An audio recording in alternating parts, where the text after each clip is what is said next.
আজ অনেক দিন বাদে জলঙ্গি পাড়ে এলাম আমাদের। ওই দেখো সূর্য অস্ত যাচ্ছে আর নদীটা কীরকম শুকিয়ে জল অর্ধেক চলে গেছে। আর ওই যে নৌকাটা দেখা যাচ্ছে, বাসটা আছে, বাসের উপরে একটা পাখি আছে। আর এই সুজা যে বাঁশঝাড় আছে ওখানে পাখিরা সব কিচিরমিচির কিচিরমিচির করছে, প্রচুর পাখি।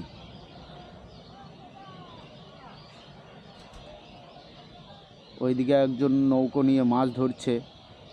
আর দেখেছো কীরকম শুকিয়ে গেছে নদী, বর্ষার সময় পুরো ভরে থাকে,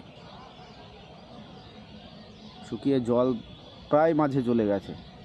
ওই সাইডটায় জল বেশি আছে। পরিযায়ী পাখিগুলো কীরকম উড়ে বেড়াচ্ছে দেখো, কি সুন্দর। এবার সব নামবে ধারে, ওই জলে নামলো।